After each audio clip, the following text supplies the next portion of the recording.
Relato sobre la Virgen María, pues hemos oído todo cuanto necesitamos saber y conocer, pero sería una falta de responsabilidad por nosotros mismos en no hablar de esta mujer bienaventurada por Dios, única en la historia humana. Nadie como ella ha sido tan mal interpretada y al mismo tiempo tan querida. Por lo tanto, encontramos unas características en la Virgen María, aunque no somos dados a imitar a otras personas, solo a Jesús, y es cierto, también hay personas que para nosotros debería ser un referente, es decir, una fuente inagotable de imitación, porque cuando nosotros miramos a otros seres humanos y vemos ese vivir que a nosotros nos gustaría y del que nosotros a veces nos ufanamos de practicar cuando no es así, y cuando nosotros leemos en las Escrituras acerca de María, vemos que es una mujer a imitar. Una mujer que se entrega al Señor, una mujer que no tiene miedo ante la presencia del ángel, sino que le da una misión en la cual ella acepta. Y el texto del mensaje de hoy, aparte de los versículos que ha leído nuestro hermano, es este que me ha llamado de una manera y que nos llama de una manera muy particular.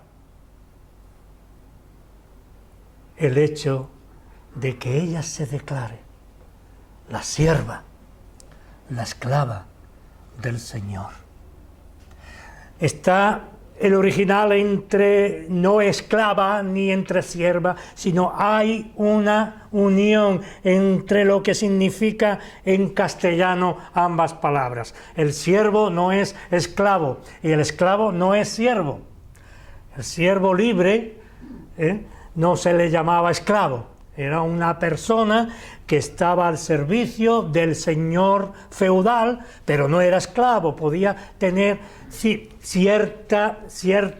cierto límite en cuanto a su libertad, pero no era esclavo, era siervo. Pero aquí unos traducen por sierva y otros por esclava. A mí me gusta más la expresión, la palabra esclava, porque habla de la integración con la divinidad en el sentido de aceptar, de no poder negarse ante el anuncio y ante el proyecto que Dios ha puesto en su vida, ¿verdad? Por eso la expresión, las palabras, este versículo 38 nos habla de más que palabras, nos habla de más que de acciones o de sentimientos o de conformarse con lo que se está encontrando ante ella, sino que aquí María, la Virgen María, y digo bien, la Virgen María, ante el anuncio, lo que hace es no solamente aceptar, sino declararse como esclava del Señor, como sierva del Señor. Es decir, viene a decir que su vida, toda ella, todo cuanto es, todo cuanto siente, todo cuanto cree, está al servicio de su Dios. No eran cosas que le salía así de bote pronto, sino era que su propio espíritu se revolvió en ella, el Señor cambió, algo parecido a lo que ocurre en cualquier creyente en cuanto a la conversión, pero hubo algo más. Hubo que el propio Espíritu de Dios estaba allí estaba junto a ella, dispuesto a confortarla. Pero realmente sus palabras indican humildad, sus palabras indican todo cuanto cada creyente, cada uno de nosotros debe vivir, no solamente creer. Entonces María dijo: he aquí la sierva, he aquí la esclava del Señor, hágase conmigo conforme a tu palabra. ¿Cuántos de nosotros hemos dicho esto? Y lo que es aún mayor, ¿cuántos de nosotros hemos estado y hemos vivido, hemos creído, hemos sentido la religión en mayúscula, la religión de Dios en nosotros, con esta manera de entender la vida espiritual? Evidentemente, ella es mujer, es un ser humano como nosotros, ¿verdad? Pero en ella hay un plus importante, es evidente. No es una mujer cualquiera, no, en absoluto.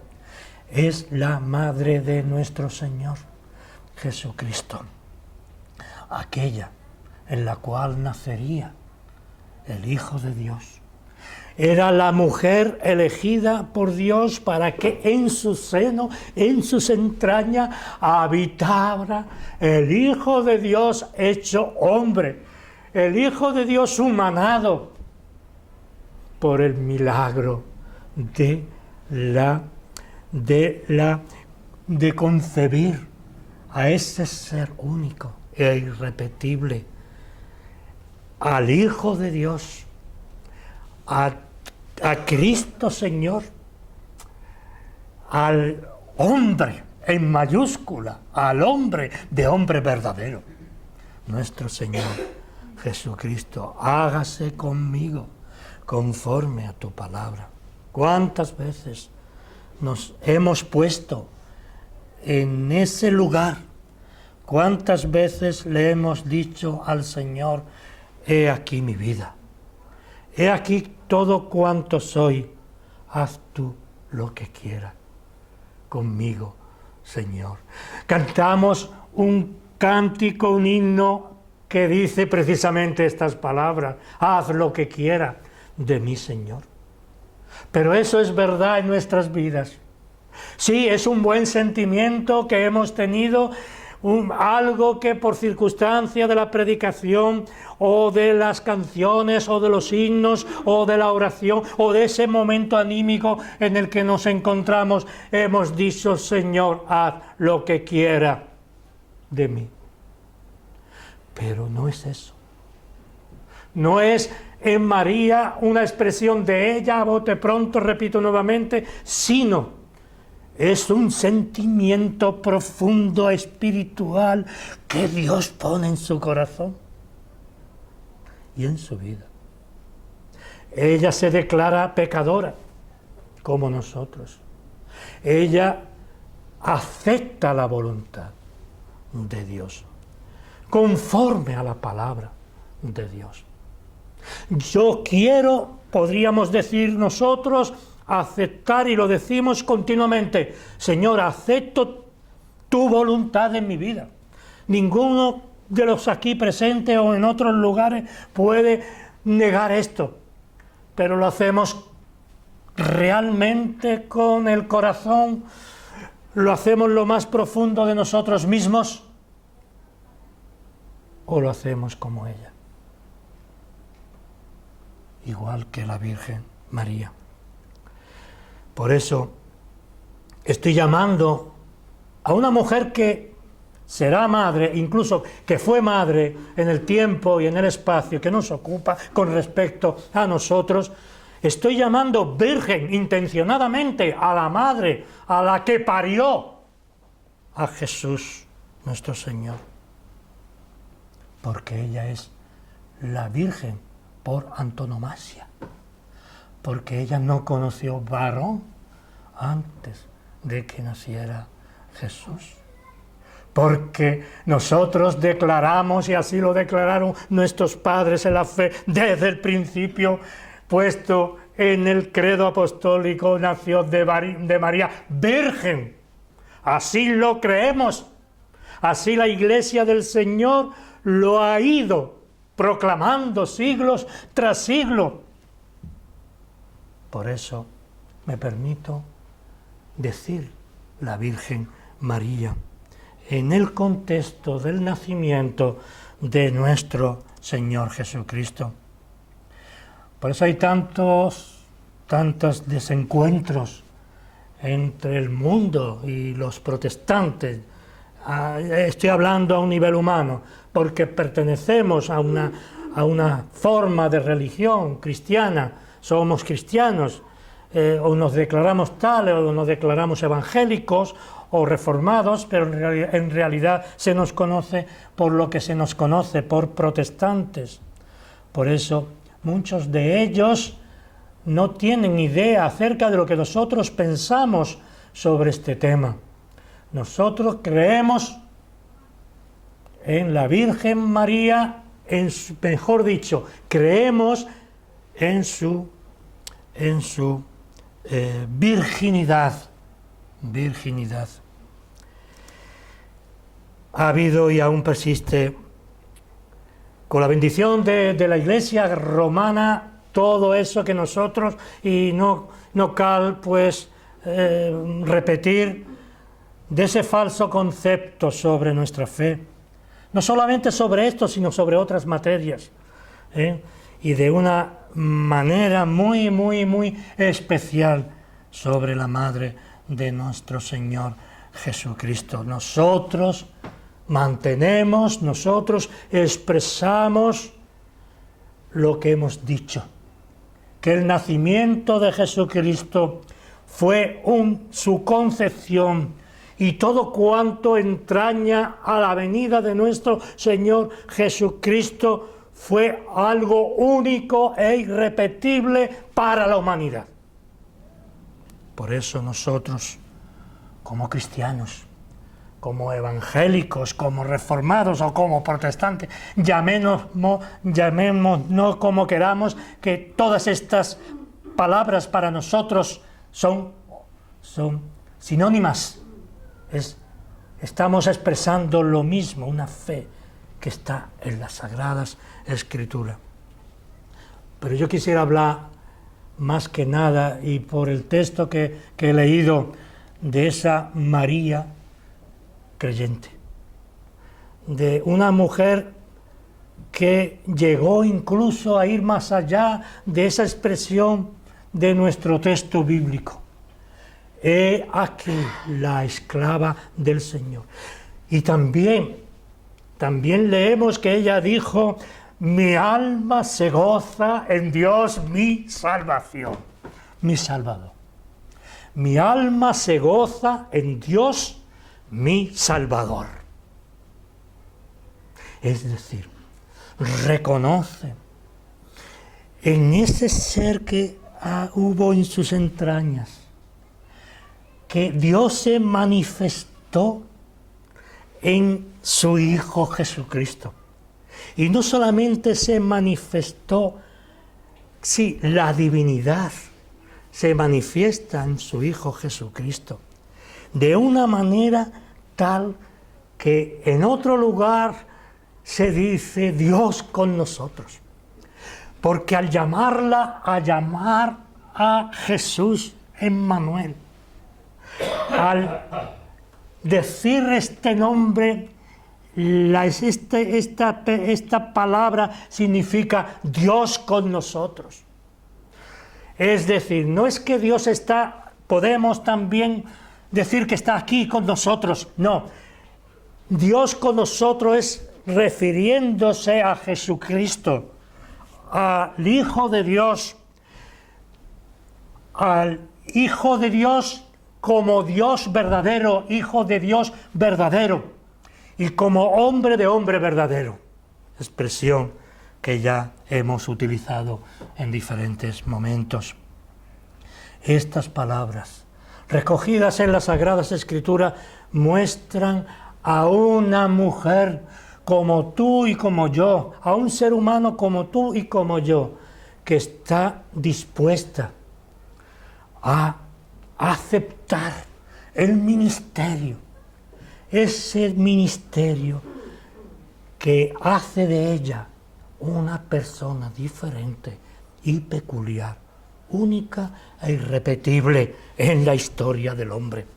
Estas palabras recogidas en las Sagradas Escrituras, estas y otras palabras, gozándose ella en su Salvador, estas palabras muestran realmente a una mujer creyente que cree de una manera eficaz y profunda por la gracia de Dios en una vida escogida para Dios, en una vida vivida para Él, en una vida con un ministerio de tener al Señor Jesús, de educarlo, de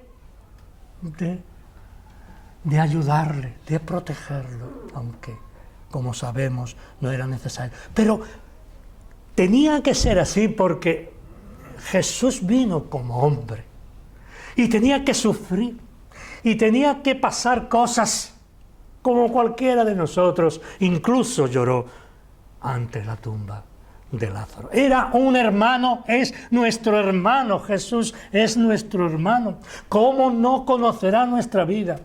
¿Cómo no conocerán nuestros problemas? ¿Cómo no conocerán todo cuanto nos preocupa y todo cuanto nos falta? ¿Cómo no? Por eso, aún más, debemos nosotros acercarnos a Jesús. A través del testimonio, a través de la vida de entrega, a través de la humildad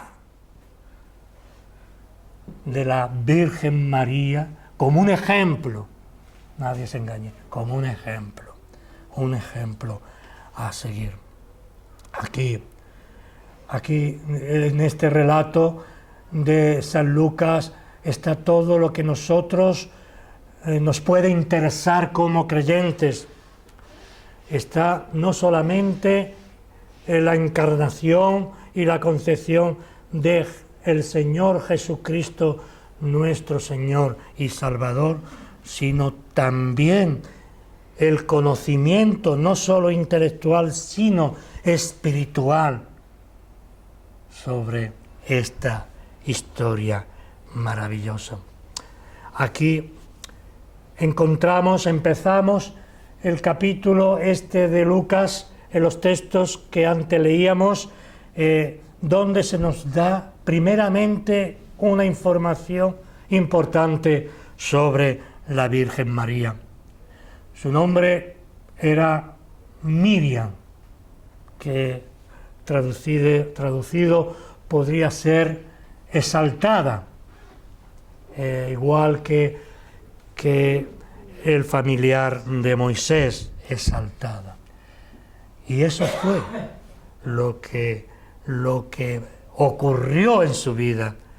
Los orígenes de María, todo lo conocemos, era del linaje del rey y de la casa del rey David. La Virgen María estaba desposada, estaba casada con José. Algunas personas no entienden en absoluto cómo no se había acostado José con ella estando casada. Todos conocemos, incluso hoy en día es así, ya los niños, por ejemplo, en la India se casan a partir de los 8 años. Están casados, pero no han consumado el casamiento hasta que se unen físicamente, hasta que sus padres el padre de la novia entrega a su hija a su marido. Estaba en ese periodo, podríamos decir, de noviazgo. Era lo más cercano a nuestra cultura. Por lo tanto, el matrimonio no se había consumado. Ella era virgen Se nos dice también que vivía en una ciudad en Galilea llamada Nazaret, una de las ciudades que era no querida por los judíos, de tal manera dicen que le llamaban la Galilea de los gentiles. Había cierto odio sobre todo lo que no era puro como era el resto. Entonces era algo que estaba muy lejos, estaba en un extremo del país y era, como digo, un lugar en el que sus habitantes no eran muy queridos, ¿verdad? El mensaje del ángel, el mensaje que el ángel comunica, la sorprendió. Sorprendió a la Virgen María ante una aparición de un ser celestial. Ella vio que no era un hombre de carne y hueso, la sorprendió y además con el saludo que le hace a ella: salve muy favorecida. Cuando ella se sentía una persona, como leíamos antes, esclava, una persona, en la expresión de esta palabra indica algo, lo más pobre, lo más bajo de la sociedad de aquel entonces, en las culturas que había esclavitud.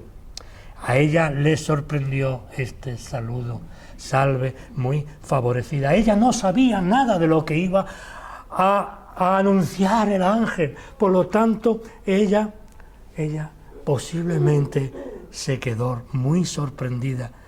Pensemos en nosotros mismos, solamente que hubiéramos tenido esa aparición, ¿verdad? No, realmente hubiera sido impactante para nuestra vida. Pero cuando el ángel le anuncia, cuando el ángel le da a conocer a lo que viene, ¿qué hace María? La respuesta de la Virgen María no pudo ser más contundente, porque ha mirado la bajeza de su sierva. Pues he aquí,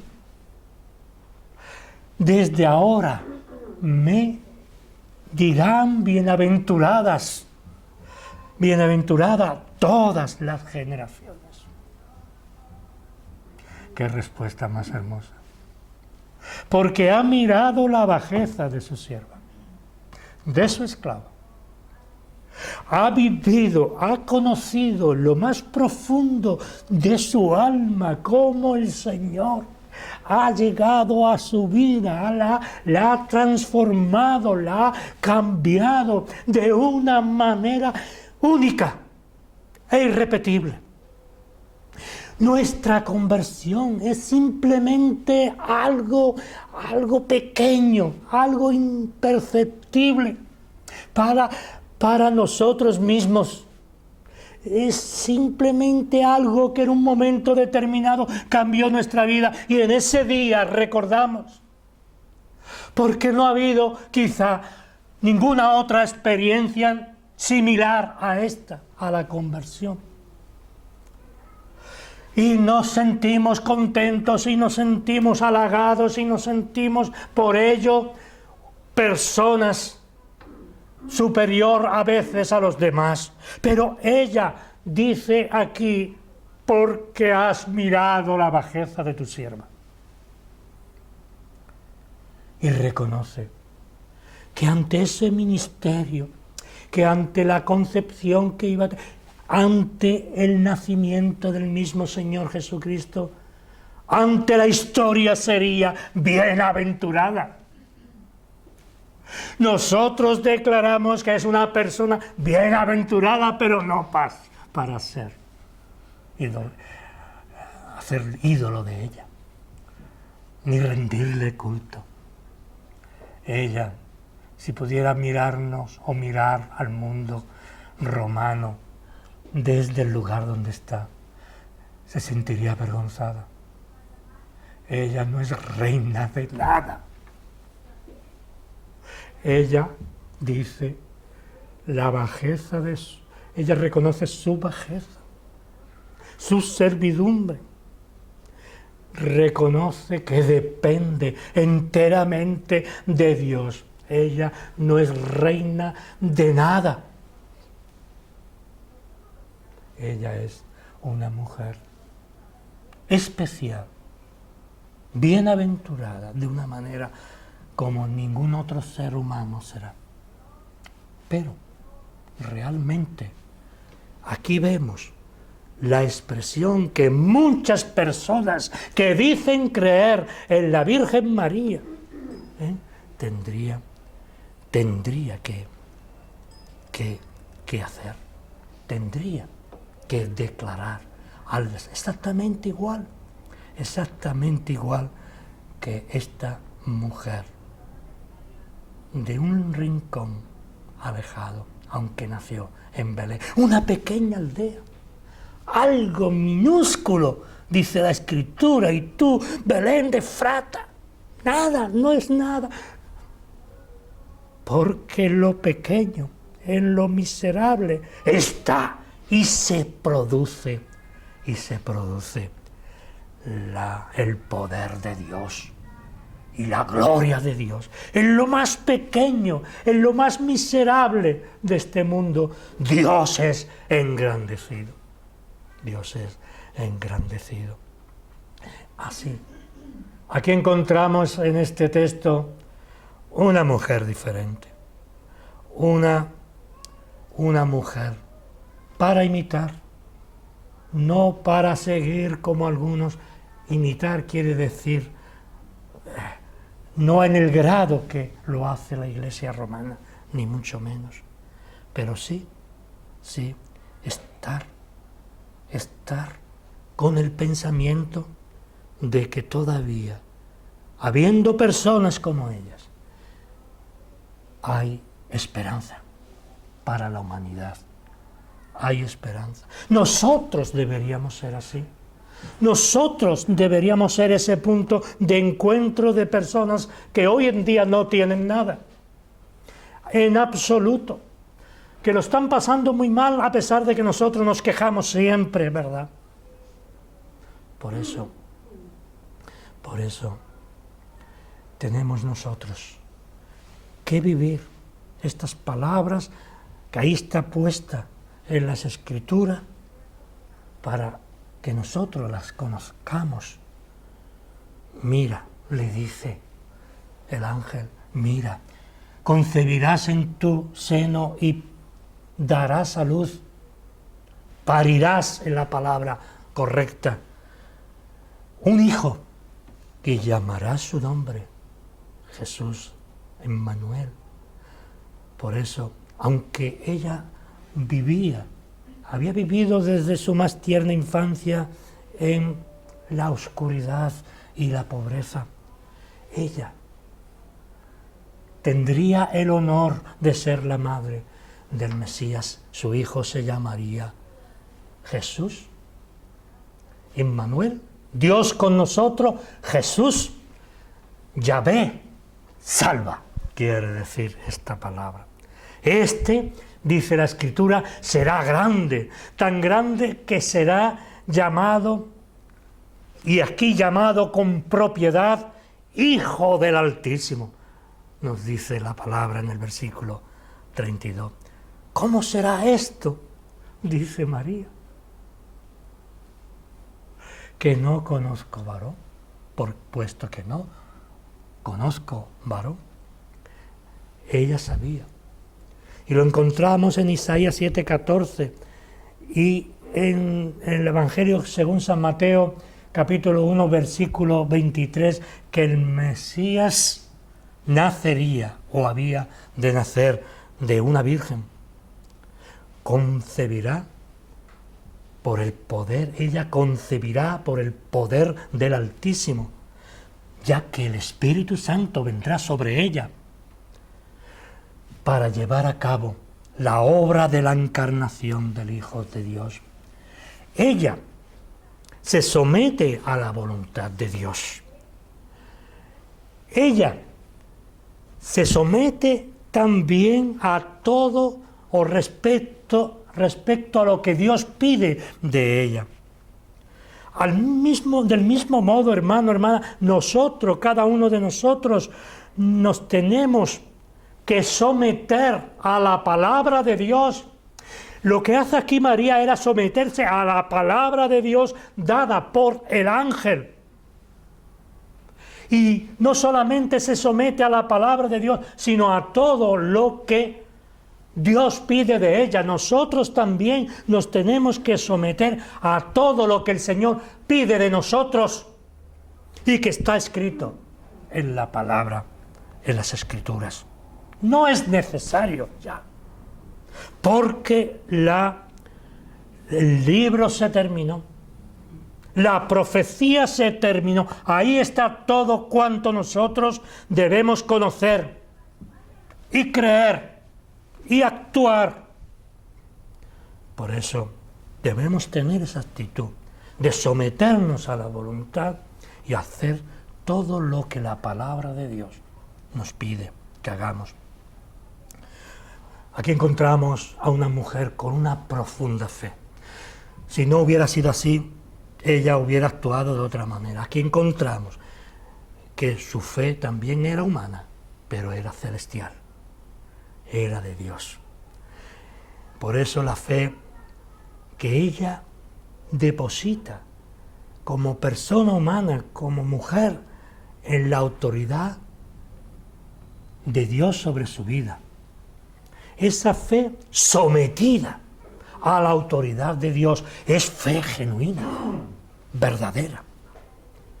He aquí la esclava del Señor. Hágase en mí conforme a tu palabra. Ella pone en manos del Señor su vida.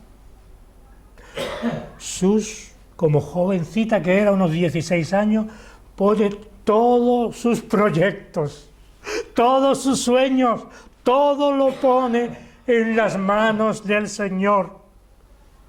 Y se somete no solamente a la voluntad de Dios, sino integralmente todo su ser, todo su cuerpo y toda su alma, toda su voluntad. La pone en las manos de Dios. ¿Por qué? Porque ella tenía su esperanza en Dios, su Señor y Salvador. Y solamente espera que eso, lo dicho por el ángel, se haga verdad en su vida. Conforme, fijaos, no hay que olvidar, conforme a la palabra, en mayúscula, conforme a la palabra de Dios. Y no de otra manera, no de otra forma, conforme a la palabra de Dios. Aquí, de alguna manera, está hablando de sus límites. Porque cuando una persona se somete a Dios en la forma que lo hace María, entonces está diciendo que, y se somete, y dice que es esclava o sierva, y se pone en las manos del Señor, es que ella sabe, o que esa persona sabe, que en realidad necesita a Dios, necesita al Señor, y va más allá. Solo de esa manera es importante. Por eso nosotros, para terminar, debemos poner todos nuestros anhelos, toda nuestra vida, todo lo que tenemos, todo lo que somos, nuestros proyectos, nuestros anhelos, nuestras necesidades, todo lo debemos poner en las manos de Dios. Porque cuando no lo hacemos así, el Señor nos deja, pero el Señor nos hace pagar el precio. Todo tiene un precio. Todo lo que nos venga de Dios y que nosotros nos obcequemos en ello, tiene un precio a pagar. A veces hay quienes lo han pagado antes de ocurrir. Otras veces lo pagamos en otro momento. Quizá pasan años, pero lo pagamos siempre. El Señor no se queda con nada de nosotros. todo lo que hacemos tiene su precio. Y eso lo sabía la Virgen María. Eso lo había conocido por la obra y gracia del Espíritu Santo. Y por eso la primera palabra, antes de que el ángel le hablara, ¿qué es lo que dice? He aquí, la esclava del Señor. Hágase en mí conforme a tu palabra. Amén.